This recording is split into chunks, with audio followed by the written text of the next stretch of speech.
Students, आपने question को अच्छे से पढ़ लिया होगा और मैं भी आपके लिए क्वेश्चन को एक्सप्लेन कर देता हूँ। हमें दो पॉजिटिव पॉइंट चार्ज दे रखे हैं Q1 एंड Q2 और Q1 की जो पोजीशन है वो हमें x एक्सिस पे दे रखी है A,0 पॉइंट पे। तो हम सबसे पहले इस डायग्राम को ड्रॉ कर लेते हैं। Q1 को मैंने यहाँ पे बना लिया और Q2 जो चार्ज है उसे जो है वो y एक्सिस पे रखा गया है 0, A पॉइंट पे। ओके, तो अब स्टूडेंट्स हमें Q1 पे लगने वाले फोर्स को कैलकुलेट करना है। तो बट ऑब्वियस है यहाँ पे Q2 जो है Q1 के ऊपर इलेक्ट्रिक फोर्स लगाएगा और जिसकी जो डायरेक्शन होगी वो हम इस तरीके से कैलकुलेट कर सकते हैं। और लेट इट सपोज इस एंगल को हम यहाँ पे थीटा ले लेते हैं। ओके, तो अब देखिए यहाँ पे ये एंगल भी हमारा थीटा हो जाएगा। इस फोर्स को कैलकुलेट करने के लिए हम कूलम्ब्स लॉ को यूज़ कर लेते हैं, that is 1/4 pi epsilon not Q1 Q2 upon.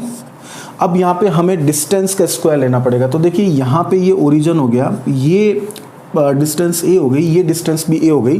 तो ये वाली जो डिस्टेंस होगी जिसको हम दो चार्जेस के बीच की डिस्टेंस को हम R कंसिडर करते हैं, तो वो हमें पाइथागोरस थ्योरम से √2a मिल जाएगी। ओके, तो अब हमें यहाँ पे R का स्क्वायर मतलब √2a का स्क्वायर जो है वो यहाँ पे हमें करना है। तो that gives us 1/4 pi epsilon not Q1 Q2 upon twice of A square. Okay, अब स्टूडेंट्स हमें इसको वेक्टर फॉर्म में अगर रिप्रेजेंट करना है तो उसके लिए देखिए हम इसके कोऑर्डिनेट्स ले लेते हैं, कंपोनेंट्स ले लेते हैं, that is F cos theta और यहाँ पे हम इसको ले लेते हैं F sin थीटा।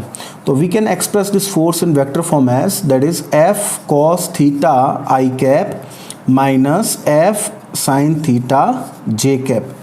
अब हम यहाँ पे cos थीटा और sin थीटा की वैल्यूज़ कैसे निकालेंगे, तो बड़ा इजी है। इस जो है ट्रायंगल को आप यहाँ पे देख सकते हैं। यहाँ पे ये जो ट्रायंगल बन रहा है इस पॉइंट को हम नाम दे देते हैं A और इस पॉइंट को हम नाम दे देते हैं B। ओके, सो ये ट्रायंगल बन रहा है AOB। तो इसमें अगर हम tan थीटा की वैल्यू को फाइंड आउट करें तो परपेंडिकुलर अपॉन बेस, तो दैट इज़ वो हमें मिलेगा 1। तो थीटा की वैल्यू यहाँ पे निकल के आ रही है 45 डिग्री।